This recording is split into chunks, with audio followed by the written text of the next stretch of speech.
वंशी विभूषित करानीलगाभा पीताम्बर पूर्वेन्दु सुंदर मुखादरविंदलेखा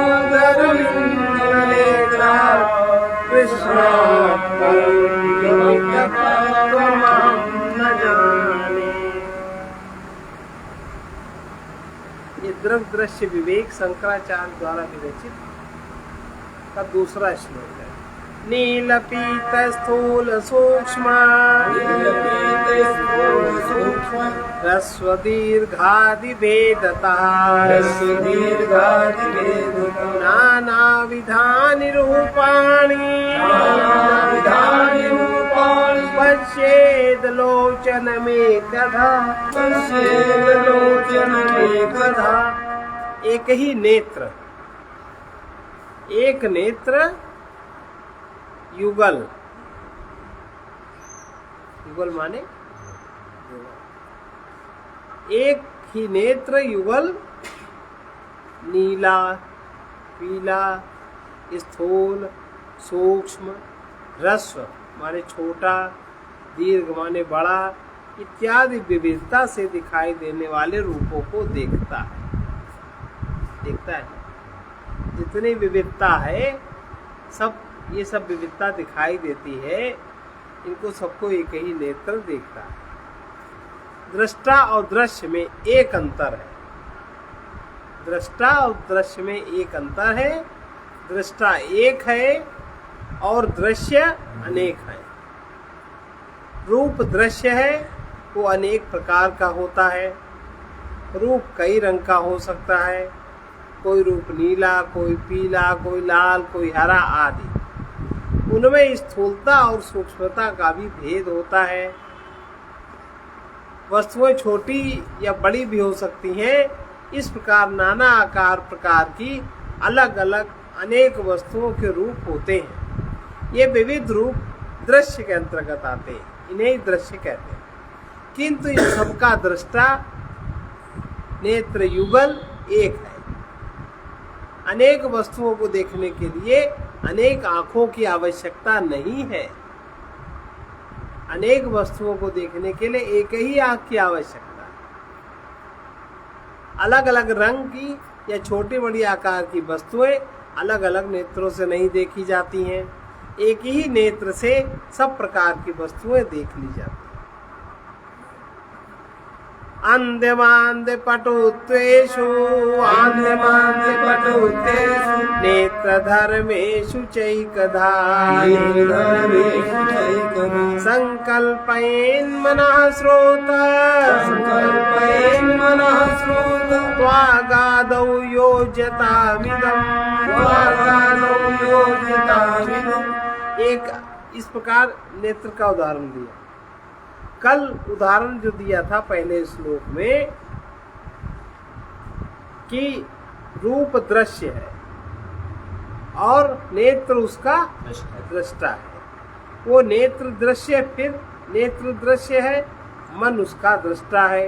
सभी बुद्धि की वृत्तियां दृष्ट है और दृश्य है वो उनका दृष्टा साक्षी चैतन्य, जो किसी का विषय नहीं बनता। इतना ही है विषय। दूसरे श्लोक में एक ही नेत्र युगल नीला, पीला, स्थूल, सूक्ष्म, ह्रस्व, दीर्घादि इत्यादि विविधता को से दिखाई देने वाले रूपों को देखता है। तीसरा क्या है? उसमें कहा था ना, नेत्र और फिर मन। अनेक प्रकार के मन, नेत्र के जो विविधताएं हैं, नेत्र में जो विभिन्न प्रकार के विकार है, वो सबको मन अनुभव करता है। आन्द्यमान्द्य पटुत्वेषु नेत्र धर्मेषु चैकदा संकल्पयन् मनः श्रोता त्वागादौ योज्यतामिदम्। एक ही मन नेत्र की अंधता को, जब नेत्र में दिखाई नहीं देता, उसकी मंदता को जब मंद दिखाई देता है, उसकी पटुता को जब अति तीव्र दिखाई देता है, इत्यादि अनेक धर्मों को, नेत्र के अनेक धर्मों को एक ही मन जानता है। इसी प्रकार वही मन स्रोत माने कान, त्वचा आदि इंद्रियों के विषय में भी सबको एक मन ही जानता है। इन सबको जानने के लिए अनेक मन की जरूरत नहीं। सबकी आंखें सदा एक सी नहीं रहती, उनके धर्म बदलते रहते हैं। किसी की आंखों में बिल्कुल नहीं दिखाई देता, वो कहता मैं अंधा हूँ। दूसरा व्यक्ति कहता मुझे कम दिखाई देता है, थोड़ा मेरे पास आओ तब मैं तुम्हें पहचान पाऊंगा। अन्य व्यक्ति कहता है कि मुझे दूर तक साफ दिखाई देता है, मैं चंद्रमा के प्रकाश में भी पुस्तक पढ़ सकता हूँ। ऐसे लोग हैं। आंखों के ये सब धर्म मन को दिखाई देते हैं। हमारा मन जानता है कि आंखों को बिल्कुल नहीं दिखाई देता। मन जानता है कम दिखाई देता है या अधिक दिखाई देता है।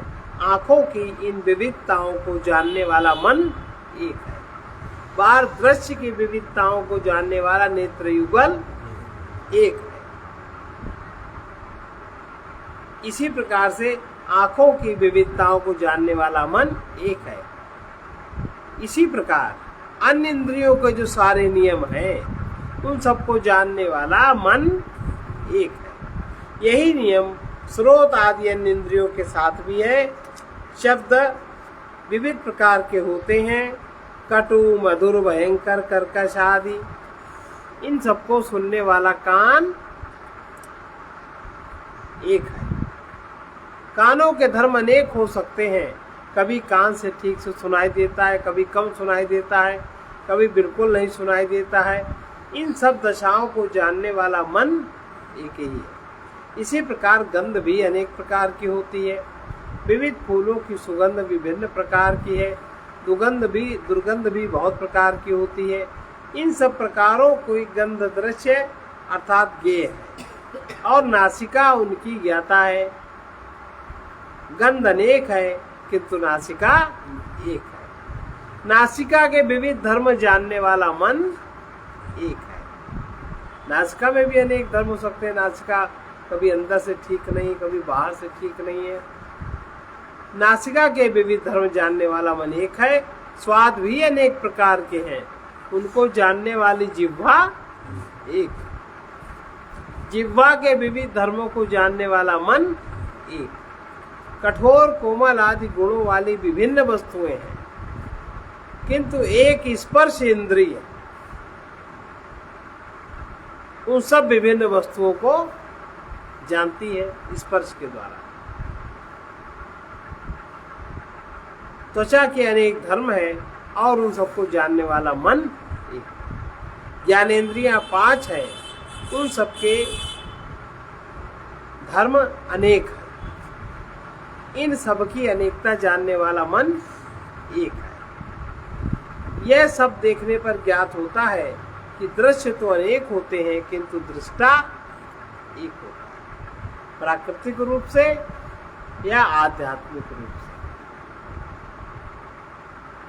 परंतु मन भी दृश्य है।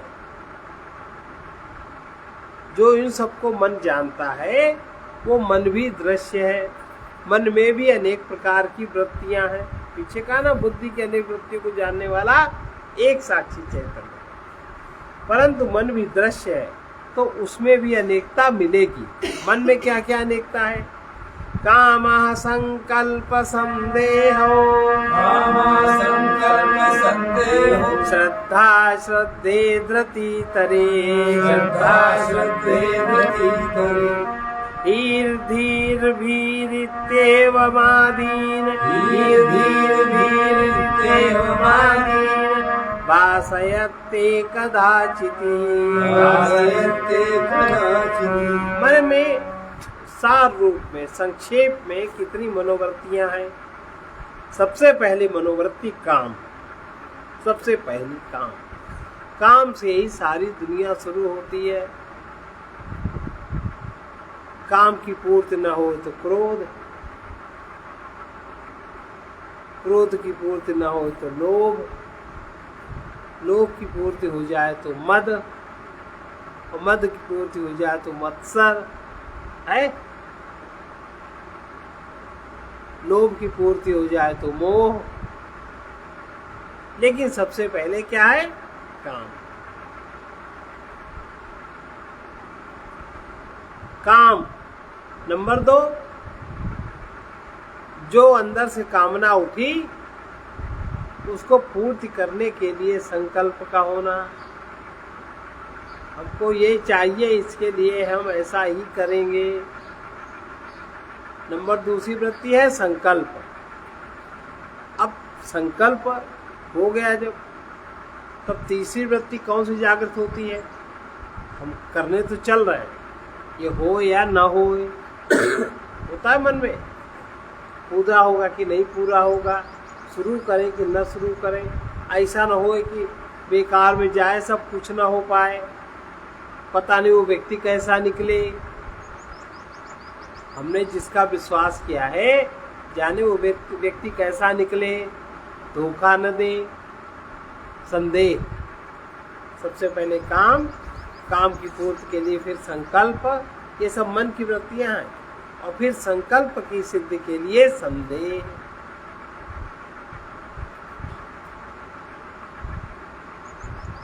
ये एक युग्म हो गया, ये एक तरफ की बात हो गई, मन का ये एक पक्ष हो गया, काम, संकल्प और संदेह 3 का। अब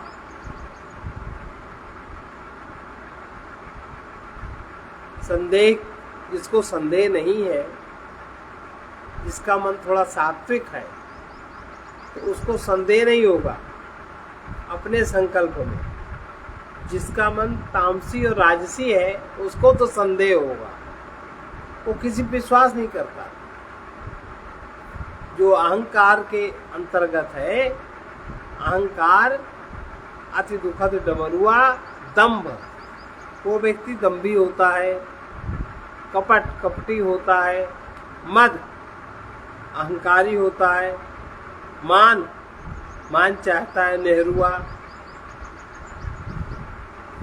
ये सारे विकार उसके शरीर में समाये रहते हैं। लेकिन जो व्यक्ति, जिसका काम, संकल्प, संदेह, जो व्यक्ति रजोगुणी नहीं है, थोड़ा उस पर सत्वगुण है, थोड़ा पुण्य है, तो उसमें फिर श्रद्धा जागृत होती है। अगर कोई काम करना है, संकल्प उसका हुआ है, तो संदेह की जगह वो श्रद्धा पूर्वक करता है। अरे परमात्मा सब पूरा करेगा, जो परमात्मा पर विश्वास रखता है, करना चाहिए, परमात्मा पूरा करेगा, बीच में नहीं रुकना चाहिए। और फिर उसी श्रद्धा के साथ मन की एक वृत्ति है अश्रद्धा। अश्रद्धा भी मन की वृत्ति है। और फिर एक और वृत्ति है धैर्य, लज्जा, ये सब सात्विक वृत्तियां हैं। ज्ञान और अनेक प्रकार का भय इत्यादि बुद्धि वृत्तियों को एक ही चैतन्य अविकारी रूप से प्रकाशित करता है। जो चैतन्य इन वृत्तियों को प्रकाशित करता है, वो अविकारी रूप से, इन वृत्तियों का के विकार का प्रभाव उसमें नहीं पड़ता, उस चैतन्य पे विकार का प्रभाव नहीं पड़ता। इन सब बुद्धि वृत्तियों को काम, संकल्प, संदेह, श्रद्धा, अश्रद्धा, धृति, लज्जा, ज्ञान, भय इत्यादि बुद्धि वृत्तियों को या मन की वृत्तियों को एक ही चैतन्य अविकारी रूप से प्रकाशित।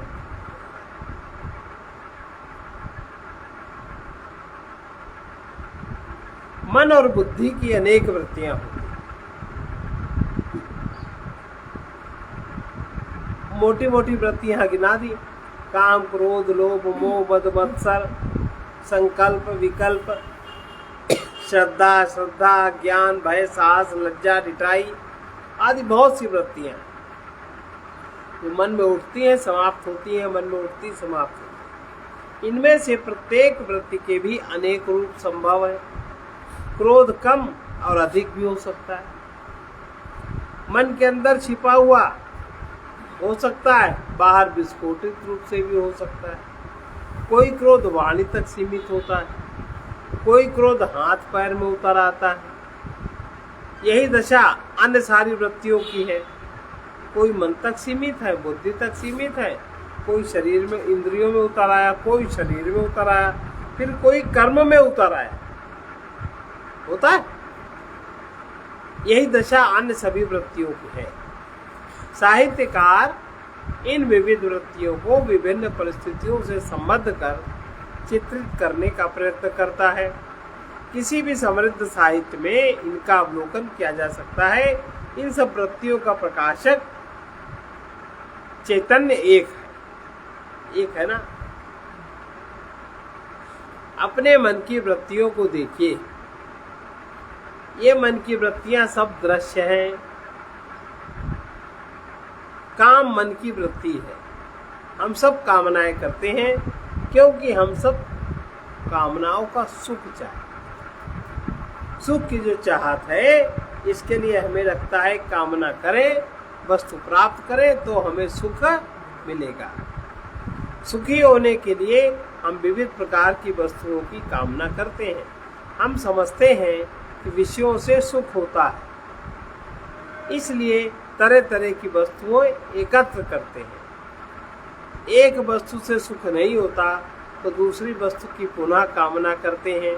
उसे प्राप्त कर लेने पर तृप्ति नहीं हुई तो फिर किसी तीसरी वस्तु की कामना करते हैं। यह कामना मन की एक वृत्ति है। ये जो विविध प्रकार की कामनाएं होती हैं, ये मन की एक वृत्ति है, मन का स्वभाव है। संकल्प भी मन की एक वृत्ति है। उसी के साथ विकल्प की वृत्ति भी रहती है। कभी मन चाहता है सत्संग में चलना चाहिए, प्रवचन सुनना चाहिए, दूसरे क्षण मन करता है अरे क्या जाए, कल तो गए थे, आज कुछ और काम कर लेते हैं। मन के आधार वहां जाने से कोई विशेष लाभ नहीं। कामना संकल्प से उत्पन्न होती है। जब तक संकल्प नहीं समाप्त होते तब तक कोई योग का अनुभव नहीं कर सकता। जब तक मन के संकल्प नहीं समाप्त होते तब तक कोई नित्य प्राप्त योग का अनुभव नहीं कर सकता। ऐसा गीता में कहा। संदेह भी मन की एक वृत्ति है। यह सर्प है या रस्सी है, अब इससे कितने प्रपंच खड़े हो जाते हैं। जब तक निश्चय नहीं हो पाता तब तक मन में संदेह ही रहता। कोई व्यक्ति मेरी ओर देख रहा है तो मुझे संदेह होने लगता है, उसका जरूर कोई प्रयोजन होगा, वो मेरे ऊपर सम्मोहन तो नहीं कर रहा है, मेरा कोई पुराना परिचित है या नहीं, इत्यादि। श्रद्धा का अर्थ है विश्वास। शास्त्र वचनों में विश्वास ही श्रद्धा है। शास्त्रों में स्वर्ग नरक की बात आती है, मुझे उसमें विश्वास है क्योंकि अविश्वास का कोई कारण नहीं है। जब शास्त्रों की अन्य सब बातें तर्कसंगत और सत्य हैं तो स्वर्ग नरक में अविश्वास भी नहीं किया जा सकता। श्रद्धा के बिना ज्ञान नहीं हो सकता। श्रद्धावान लभते ज्ञानम। बिना श्रद्धा के हम 1 क्लास की पढ़ाई भी नहीं पढ़ सकते। आचार्य और शास्त्र के वचनों में श्रद्धा होनी ही चाहिए। श्रद्धा न हुई तो अगर श्रद्धा न हुई तो अश्रद्धा तो हो ही जाएगी। दो में से एक वृत्ति तो मन में रहनी है। हर व्यक्ति में श्रद्धा और अश्रद्धा दोनों होती है। कभी श्रद्धा भारी पड़ गई, कभी अश्रद्धा भारी पड़ गई। श्रद्धा भारी हो गई तो सत्संग में आ गए, अश्रद्धा भारी पड़ गई तो नहीं आए। श्रद्धा हुई तो भगवान का स्मरण कर लिया, नहीं हुई तो नहीं किया। बड़ों से श्रद्धा हुई तो प्रणाम कर लिया, और नहीं श्रद्धा हुई अरे जाओ कौन रोज 5 हुआ। ये सब होता है। धृति माने धैर्य, माने मन की दृढ़ता। ये भी एक मन की वृत्ति है। ये मन की दृढ़ता है। कार्य प्रारंभ करने में लोग तो बड़े शूर होते हैं, किंतु थोड़ी देर में उनका उत्साह ठंडा हो जाता है। कारण यह है कि उनके मन में धैर्य नहीं है। धैर्यवान व्यक्ति हाथ में लिए कार्य को पूरा करने में ही लगा रहता है। कठिनाइयां आती हैं, असफलताएं आती हैं, फिर भी यदि कोई बैठा नहीं रहता तो उसे कभी न कभी सफलता मिलती अवश्य। लज्जा भी एक अनुपयोगी नहीं है। अकार्य करने लज्जा, जो अकार्य है, जो कार्य नहीं करना चाहिए, उस कार्य को करने में लज्जा होनी चाहिए। अर्थात जो कार्य करने योग्य नहीं है उसे करते समय लज्जा होनी ही चाहिए। सत्कार्य करने में लज्जा नहीं होती। धी भी एक वृत्ति है। जानना, ज्ञान प्राप्त करना धी वृत्ति का कार्य है। जितनी हमारी धी वृत्ति बढ़ी हुई होती है उतनी हमारे में जिज्ञासा जागृत होती है और ज्ञान के प्रति हम उतना प्रयत्न करते हैं। इसी प्रकार भय भी मन की एक वृत्ति है। पाप कर्म करने में तो भय होना चाहिए, उसके फल स्वरूप दुख मिलेगा। यदि पाप के परिणाम से न डर कर पाप कर डाला तो बाद में भय घेर लेगा। दुराचार और भय मित्र सदा साथ रहते हैं, कभी आगे कभी पीछे। यदि एक है तो इधर उधर कहीं दूसरा भी छिपा। दुराचार है तो उसके साथ भय। मन का परिचय देते हुए बृहदारण्यक उपनिषद में कहा गया है कि श्रोत्रादि बाह्य इंद्रियों से भिन्न मन भी है। इंद्रियों से मन भिन्न है, क्योंकि यह बात प्रसिद्ध है कि मेरा मन अन्यत्र था, इसलिए मैंने आपको नहीं देखा अथवा मैंने आपकी बात नहीं सुनी। हम मन से ही देखते और सुनते हैं बाह्य जगत को। अतः जिसकी सन्निधि न होने पर इंद्रियां भी रूप आदि के ग्रहण में समर्थ नहीं होती। मन अगर इंद्रिय से नहीं जुड़ा है तो उस इंद्रिय का काम नहीं हो सकता। जिसकी सन्निधि न होने पर रूप आदि के ग्रहण में समर्थ नेत्र आदि के होते हुए भी और उन्हें अपने विषय का संबंध होने पर भी रूप एवं शब्द आदि का ज्ञान नहीं होता और जिसके रहने पर ही होता है। मन जब उससे रहता है उस जगह तभी ज्ञान होता है। वो मन नाम का अंतःकरण। मन जब इंद्रियों के साथ जुड़ा होता है तो ही इंद्रियों को ज्ञान प्राप्त होता है। मन जब उसमें नहीं जुड़ा होता तो इंद्रियों का ज्ञान भी प्राप्त नहीं होता। उपनिषद में उसी मन का स्वरूप बताते हुए कहा है, वो उपनिषद का ही मंत्र है। काम संकल्पो विचिकित्सा श्रद्धा श्रद्धा धृतिर्धृति धीर वीर रीत्येव तत्सर्वं मनः। अर्थात काम, संकल्प, संशय, श्रद्धा अश्रद्धा, धृति अधृति, लज्जा, बुद्धि, भय, ये सब मन ही है।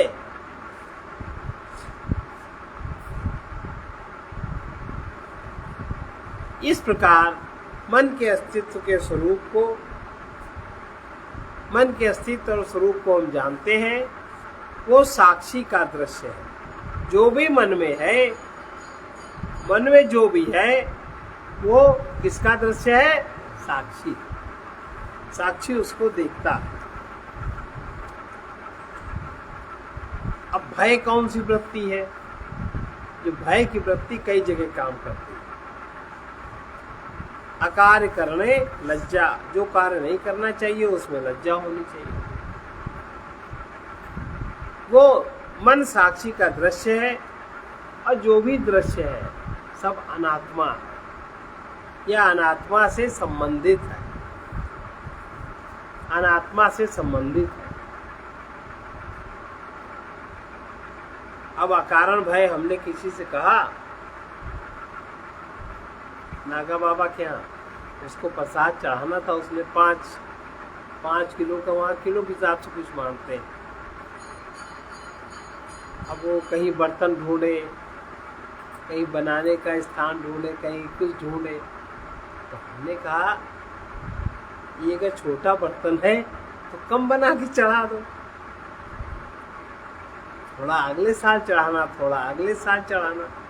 5 किलो 5 साल में हो जाएगा। ऐसा थोड़ी ना होता। जो चीज हमने मन में संकल्प की है किसी देवता के प्रति, भगवान के प्रति, किसी संत महात्मा के प्रति, वो चीज हमको इतना हम करेंगे, इतना हमें देना है, तो वो एक साथ दिया जाता है। भाई हमने सोचा कि थोड़ा थोड़ा कर देंगे 5 साल, जब बर्तन नहीं मिल रहा है तो कैसे करेंगे, लेकिन वो तो भैया बिगड़ गई। अब कहीं से महिला बर्तन ढूंढी, लाई, पूरा प्रसाद बनाई, फिर उसने चढ़ाया, तब उसके मन को शांति मिली। अकार्य करने लज्जा, जो अकार्य है, शास्त्र विरुद्ध है, जो परमात्मा के नियम के विरुद्ध है, वो कार्य भी जब हो जाता है तब भी भय होता है। तो स्वाभाविक रूप से अंतःकरण लज्जित होता है ना। लेकिन अगर उसका अभ्यास हो गया, तामसी वृत्ति अगर ज़्यादा है, अभ्यास हो गया, तो कोई परवाह नहीं करते। कोई मान्यता मान लेते हैं कि वो 52 साल पूरे हो जाए, 50 साल पूरे हो जाए, लेकिन कौन देवता? जब तक नहीं मिला तब तक तो सब देवता चैतन्य है, और जब सब मिल गया तब वो हमारा है, तब सब देवता जाना है। तब क्या, इससे क्या होता है? ये है ना। तो ये भी मन की वृत्ति है। अभी कितनी भयानक वृत्ति है, ये कहाँ ले आती है, इससे कौन सा कर्म बन जाता है। लेकिन इस सबके बावजूद भी ये सब साक्षी के दृश्य है, साक्षी का दृश्य है। और दृश्य अनात्मा है, जड़ परिच्छिन्न और सीमित है। दृश्य जड़ है, परिच्छिन्न है और सीमित है। उसके विपरीत साक्षी एक है, चेतन है, आत्मस्वरूप है और अपरिच्छिन्न है। अब देखो, मन की जो वृत्तियां हैं, मन की वृत्तियां चैतन्य पे कैसे हावी रहती है? हावी रहती है। मन ही चैतन्य से शक्ति पाके, चैतन्य की ही शक्ति से कहीं भयभीत होता है, कहीं लज्जा करता है, कहीं लोभ के विपरीत हानि से डरता है। मन ही तो, ये सब मन की वृत्तियां हैं। और जो वृत्ति के अनुसार कार्य करता है तो उसे विभिन्न प्रकार की संवेदनाओं से गुजरना पड़ता है। उसी का नाम दुख है, उसी का नाम सुख है। अब अगर जो मन की धी वृत्ति है, जिज्ञासु वृत्ति है, वो अगर बढ़ा ली जाए, लेकिन वो वृत्ति जो जानने की एक वृत्ति है, ज्ञान प्राप्त करने की जो वृत्ति है, सात्विक वृत्ति है, अगर वो सात्विक वृत्ति बढ़ जाए, लेकिन वैसे नहीं बढ़ती। यहाँ हम इसमें है तो हम कह रहे हैं, लेकिन ये वृत्ति ऐसे बढ़ती नहीं है। वो वृत्ति अगर बढ़ा ली जाए तब ये बात समझ में आएगी कि दृश्य अनात्मा है, जड़ और परिच्छिन्न है। इसको हम अपने ऊपर न ओढ़ें। ये जो वृत्तियां जागृत होती हैं, इसको हम ओढ़ के व्यवहार न करें, तो हम दुख से बचेंगे, है ना। दुख से बचेंगे और उनसे होने वाले सुख से भी बचेंगे। अब सुख तो हम छोड़ना नहीं चाहते, सुख हम छोड़ना नहीं चाहते। चाहे मोह का सुख है, चाहे लोभ का सुख है, चाहे मद का सुख है, चाहे अभिमान का सुख है, चाहे संग्रह का सुख है, जितने भी सुख की मान्यताएं हैं, ये किसी प्रकार के सुख को हम छोड़ना नहीं चाहते। तो इनसे संबंधित दुख स्वतः ही मिलेंगे। अब मोह संबंधित सुख तो बहुत है, और जैसे मोह है वो मर जाए, मर ही जाता है, कौन पकड़ लेता है? भाई वो परमात्मा के नियम में, प्रकृति के नियम में एक सर्किल चल रहा है, सब कुछ होता है उसमें। अब अगर मोह का सुख जिसने लिया है जिस मात्रा में, उतना ही दुखी हो। अब चूंकि दुनिया में ये भीड़ बहुत है, एक दूसरे को सब सहलाते रहते हैं, लेकिन सच्ची बात किसी के कहने की हिम्मत नहीं। जो तुमने सुख लिया वही दुख तुम्हारे सामने आएगा, और जो तुम सुखी नहीं हुए, वो दुख के भागी भी तुम नहीं हो सकते। इन्हीं वृत्तियों के कारण जीव को सुख होता है, जीव को, क्योंकि मन कार्य करता है चिदाभास के द्वारा, और आत्मा का ही प्रतिबिंब मन में जब होता है तब मन सक्रिय होता है, तब बुद्धि सक्रिय होती है। इस बात को हम जानते नहीं, यही चिदाभास है, यही जीव है। तो मन की वृत्तियों का सुख जीव को होता है। तो तब तक हमने अपने को आत्मा नहीं जाना, ज्ञान नहीं हुआ। भले हम शब्दों में पढ़ते रहे, भले हम बार बार दोहराते रहे, भले हम आंख बंद करके घंटों ध्यान में बैठे रहे, लेकिन इस बात का हमें ज्ञान नहीं हुआ।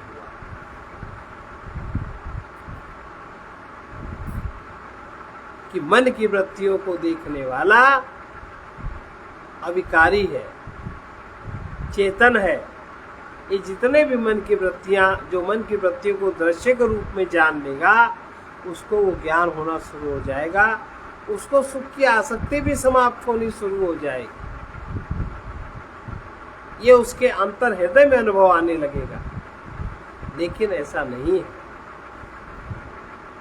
मन के अस्तित्व को और स्वरूप को हम जानते हैं। वो साक्षी का दृश्य है और साक्षी हम हैं। अपना आप, अपना होना पना साक्षी है। और उसी का जब चित्त प्रतिबिंब मन पर पड़ता है, अंतःकरण पर पड़ता है, तो वही जीव बनता है। और वही जीव मन की वृत्तियों से एकाकार होके अपने को सुखी और दुखी अनुभव करता है। अब ये चीज अगर हम देख ले, तब हमारी पूजा पाठ अर्चना सहायक हुई। और अगर ये देखना ना आया, हम उसी में अगर उलझे रहे, तो फिर नहीं बात बनती। साक्षी का दृश्य मन है, दृश्य अनात्मा है, जड़, परिच्छिन्न और सीमित है। उसके विपरीत साक्षी एक है, चेतन है, आत्मस्वरूप है, अपरिच्छिन्न है, अनंत है। इस आत्मा को जानकर ही अमृतत्व प्राप्त होता है। समस्त दुखों की निवृत्ति एक साथ हो जाती है। अन्य किसी प्रकार से मुक्ति संभव नहीं है। श्वेताश्वतर उपनिषद का एक मंत्र इस प्रकार है। यदा चर्मवदाकाशम् वेष्टयिष्यन्ति मानवाः तदा देवं विज्ञाय दुःखस्यान्तो भविष्यति। जिस समय विज्ञान इतना विकसित हो जाए, जैसे ऑक्सीजन आजकल सिलेंडर में भर लेते हैं, कार्बन डाइऑक्साइड भर लेते हैं, आकाश को भी कोई चमड़े की तरह लपेट के अपने बगल में दबा के चलने लगे। जहाँ खोल दे वहाँ आकाश फैल जाए, इतना डेवलपमेंट हो जाए। जिस समय लोग चमड़े के समान आकाश को लपेट लेंगे, उस समय उस देव को न जानकर भी, उस देव को नहीं जाना, आत्मदेव को नहीं जाना, दुख का अंत हो जाएगा। तात्पर्य यह है कि आत्मदेव को जाने बिना दुख का अंत असंभव है। अगर तुम मन की वृत्ति के सुख में आसक्ति है, मन की वृत्तियों में, बुद्धि की वृत्तियों में अगर सुख की मान्यता है, अगर काम है, अगर उसका तुम्हें सुख पुण्य के द्वारा मिला है, तो कुछ पाप के भोग भी हैं। पुण्य उदय होने पर सुख की अनुभूति होगी, और जब पाप उदय होगा तो उसके विपरीत क्रिया होगी। ये प्रकृति का नियम है। तो दुख से आप बच नहीं सकते। ये बहुत दृढ़ता से बात समझ लेनी चाहिए।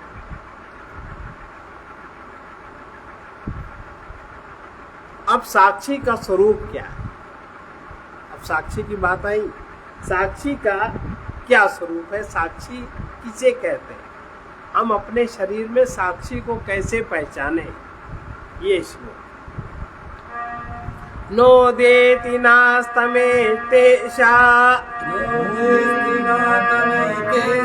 न वृद्धिं याति न क्षयम् स्वयं विभात्यथान्यानि वासयेत साधनं विना नोदेति नास्तमेतेषा न वृद्धिं याति न क्षयम् स्वयं विभात्यथान्यानि वासयेत साधनं विना।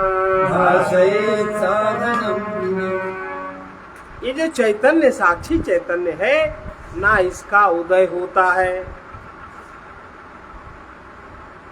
मतलब ना ये प्रकट होता है और ना ही ये अस्त होता है, कभी समाप्त नहीं होता, और ना इसकी वृद्धि होती है, ना कभी क्षय होता। किसी अन्य साधन की अपेक्षा किए बिना, ये किसी अन्य साधन से आप इसको नहीं जान सकते। जैसे आप विषयों को जानते हैं इंद्रियों के द्वारा, इंद्रियां मन के द्वारा, मन की वृत्तियां साक्षी चेतन, लेकिन इसको जानने के लिए किसी अन्य साधन की अपेक्षा किए बिना ये चैतन्य स्वयं प्रकाश है, और स्वयं प्रकाश होकर यही अन्यों को प्रकाशित करता है। प्रकृति के जितने भी तत्व हैं ये साक्षी चैतन्य के ही प्रकाश से प्रकाशित है, और कोई दूसरा इनको प्रकाशित करने वाला नहीं। परम तत्व का कोई रूप या आकार नहीं, इसलिए उसका कोई लिंग भी नहीं है, माने कोई चिन्ह भी नहीं है। उसे साक्षी या आत्मा कहो तो वो पुल्लिंग है, चिति कहो तो वह स्त्रीलिंग है, चैतन्य कहो तो वो नपुंसक लिंग है। एक ही वस्तु में अनेक लिंग नहीं हो सकते, वस्तुतः उसका कोई भी चिन्ह नहीं है, इसलिए उसका संबोधन करते समय किसी भी लिंग का प्रयोग कर सकते हैं, चाहे पुल्लिंग का या स्त्रीलिंग का या नपुंसक लिंग। पिछले श्लोक में चिति शब्द का प्रयोग किया गया, अतः ऐसा स्त्रीलिंग सर्वनाम का प्रयोग हुआ।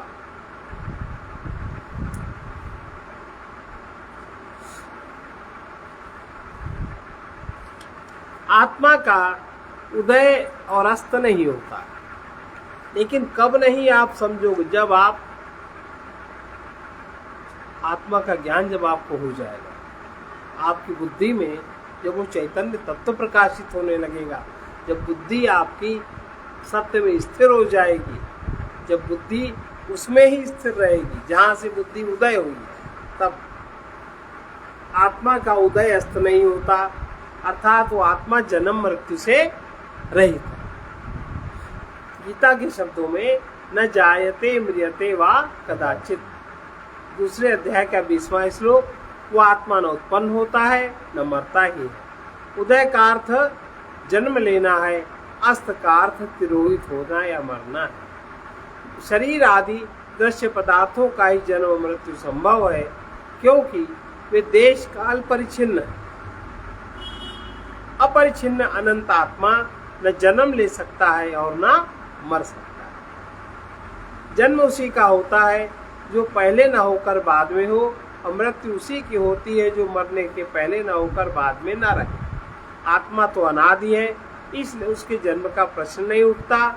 यदि आत्म चेतना का जन्म होता हो तो उसके पहले उसका अभाव होना चाहिए, और उस अभाव का ज्ञाता कोई और होना चाहिए कि जो अभाव को जाने। यदि उस समय ज्ञाता नहीं था तो आत्मा का प्राग भाव कैसे हुआ? प्राग भाव का अर्थ होता है वस्तु के जन्म के पूर्व का अभाव। प्राग माने पहले, अभाव। यदि आत्म चेतना का जन्म होता हो तो उसके पहले उसका अभाव होना चाहिए, प्राग भाव, और उस अभाव का ज्ञाता कोई और होना चाहिए। यदि उस समय ज्ञाता नहीं था तो आत्मा का प्राग भाव माने पहले आत्मा नहीं था, कैसे बताया जा सकता है? और प्राग भाव का जानने वाला यदि था तो चेतन अवश्य होगा। यदि प्राग भाव को ना जानने वाला चेतन था तो वही स्वयं आत्मा था, उसका जन्म सिद्ध नहीं होता। इसी प्रकार यदि चेतना की मृत्यु पर विचार करें तो उसकी मृत्यु के बाद प्रध्वंसा भाव का जानने वाला कोई चेतन तत्व होना चाहिए। प्रध्वंसा भाव का अर्थ है वस्तु का नाश के पश्चात अभाव। वस्तु नष्ट हो गई तो उसका अभाव भी हो गया, प्रध्वंसा भाव। उसका जानने वाला कोई चेतन तत्व होना चाहिए, ये एकदम अभाव हो गया। यदि मृत्यु के बाद चैतन्य नहीं रहता तो उसका जानने वाला भी नहीं रहेगा और मृत्यु सिद्ध नहीं होगी। मृत्यु को जानने वाला कोई होना चाहिए। यदि चैतन्य रहता है तो उसकी मृत्यु सिद्ध नहीं होती, क्योंकि वो मृत्यु को मृत्यु के बाद जानता है। इस आत्म चैतन्य की दूसरी विशेषता ये है, इसमें कोई वृद्धि नहीं होती, इसका कभी क्षय नहीं होता, ये सदा एक समान रहता है, यह अपरिवर्तनशील है, इसीलिए यह नित्य है। यह नित्य रहकर यह नित्य दृश्य पदार्थों का साक्षी रह सकता है।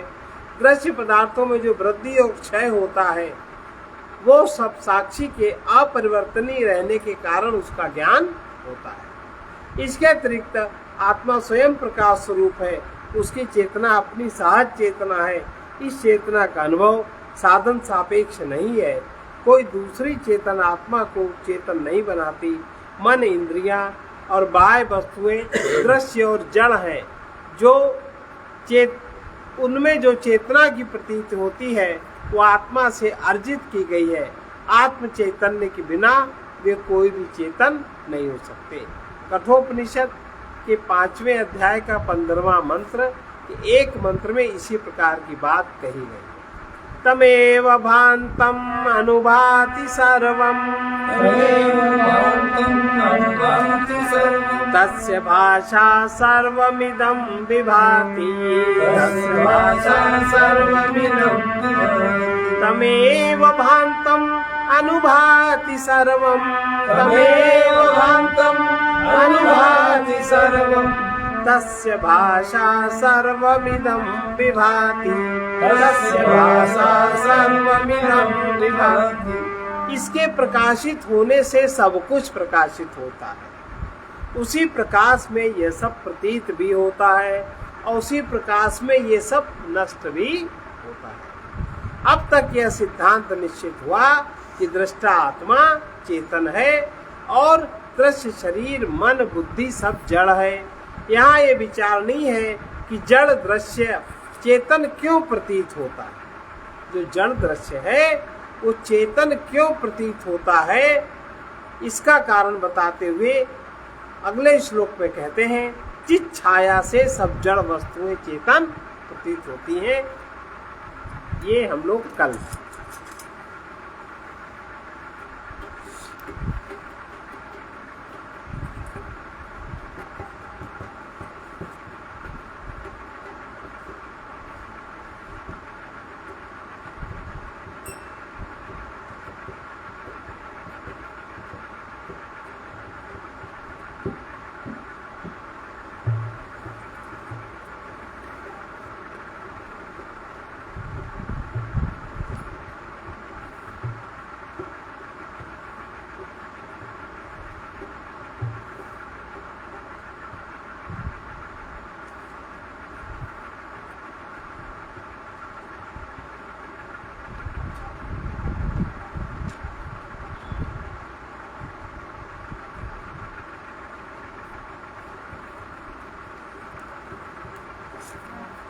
यदि तुम बुद्धिमान हो मानव, जीवन व्यर्थ बिताते क्यों।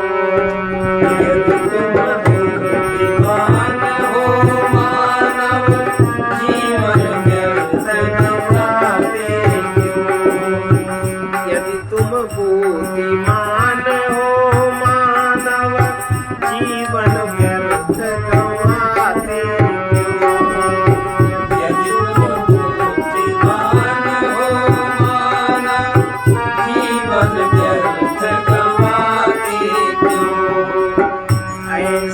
अवसर पाकर अपने हित में देर लगाते।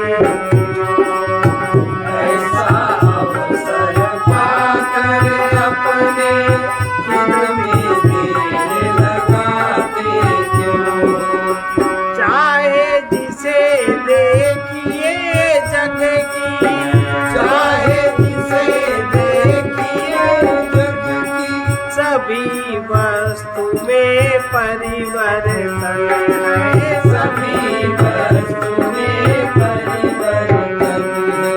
कुछ भी तुम पा जाओ लेकिन, कुछ भी तुम पा जाओ लेकिन, वो सब सपने का साधन है। वो सब सपने का साधन है। अंत दुखद सुख अंत नहीं है, अंत दुखद सुख ही बंधन है, अंत दुखद सुख ही बंधन है, अंत दुखद सुख ही बंधन है। रचने वाला चंचल मन है, रचने वाला चंचल मन है। यदि तुम मुक्ति चाहते हो तो, यदि तुम मुक्ति चाहते हो तो देखो जो चिद आनंद घन है, देखो जो चित आनंद घन है।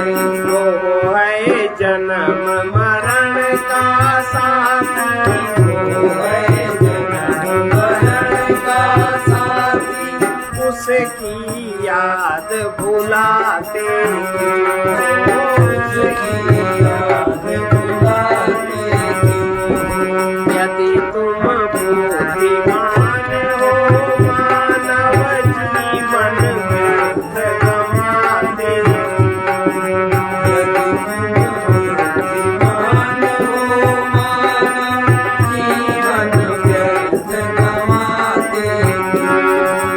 ऐसा अवसर पाकर अपने हित में मेरे ऐसा अवसर पाकर अपने हित में देर लगाते क्यों?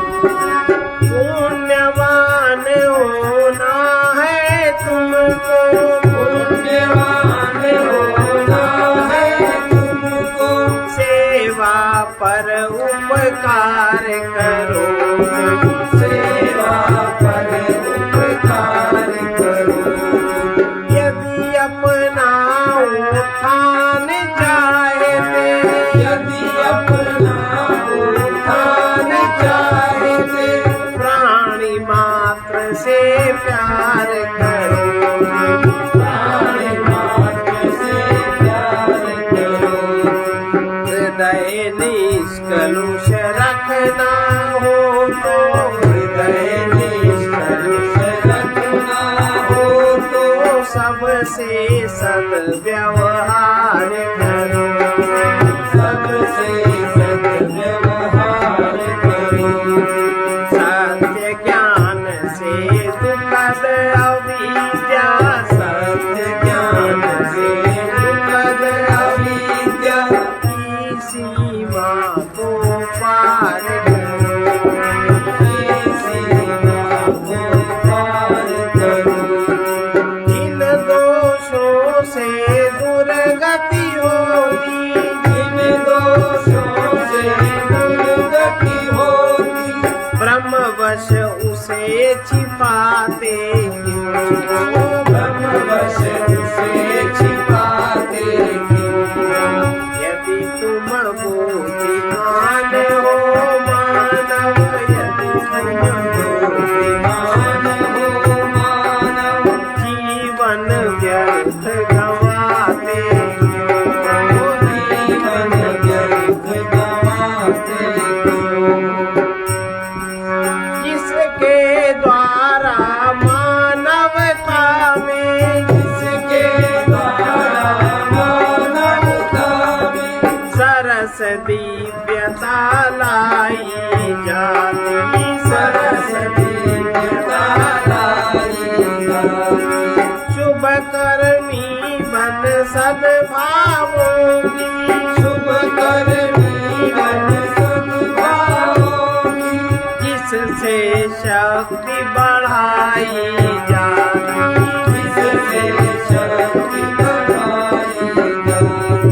जिसके बल से दृढ़ प्रतिज्ञ बन, जिसके बल से दृढ़ प्रतिज्ञ बन पाशव प्रकृति मिटाई जाती, पाशव प्रकृति मिटाई जाती। इतने ही जन्मों के पीछे, जितने ही जन्म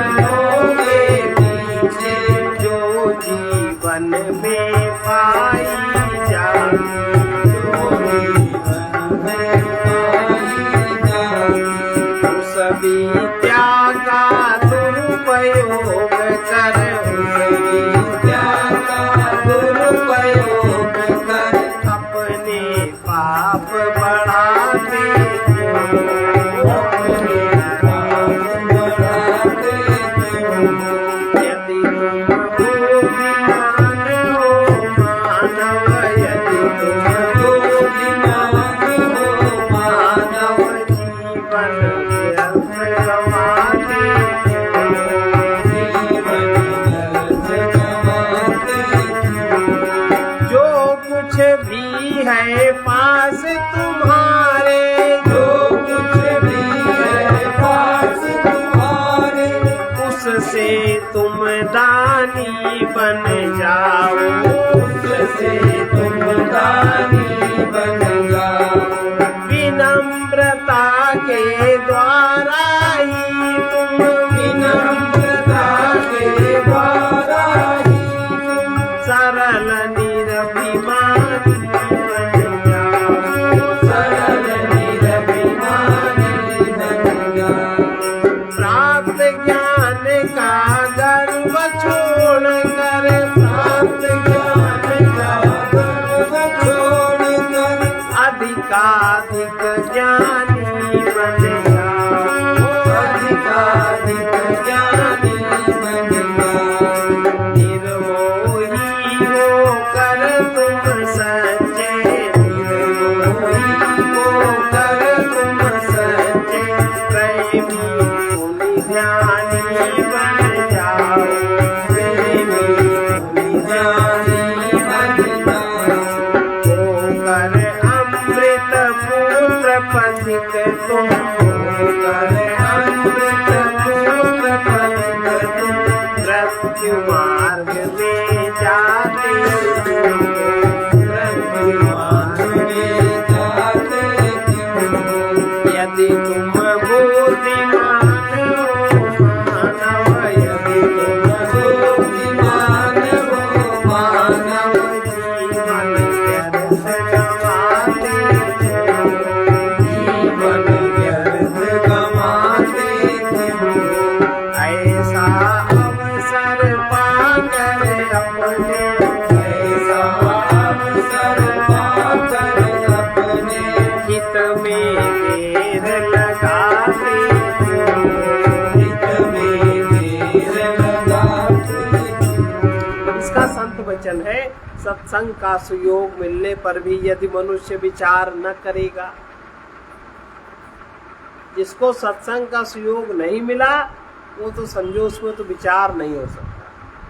लेकिन जिन भाग्यशालियों को सत्संग का सुयोग मिला, तो सत्संग का सुयोग मिलने पर भी यदि मनुष्य विचार न करेगा, अपने दोषों को न देखेगा, तो सैकड़ों वर्ष बीत जाने पर दुखों और बंधनों से मुक्ति उसे न मिलेगी। सबसे बड़ा बुद्धिमान वही है जो अपने हित का साधन जानता है। सर्वे भवन्तु सुखिनः, सर्वे भवन्तु सुखिनः, सर्वे सन्तु निरामयाः, सर्वे सन्तु निरामयाः, सर्वे भद्राणि पश्यन्तु, सर्वे भद्राणि पश्यन्तु, मा कश्चित् दुःखभाग् भवेत्, मा कश्चित् दुःखभाग् भवेत्। कृष्णाय वासुदेवाय, कृष्णाय वासुदेवाय, हरये परमात्मने, हरे परमात्मने, गणतक्लेशनाशाय,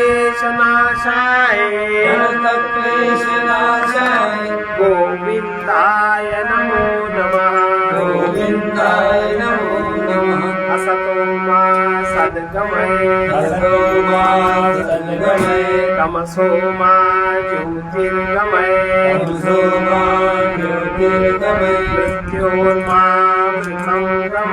मृत्योर्मामृतङ्गमय। ॐ पूर्णमदः पूर्णमिदं पूर्णात् पूर्णमुदच्यते पूर्णस्य पूर्णमादाय पूर्णमेवावशिष्यते। ॐ शान्ति शान्ति शान्तिः।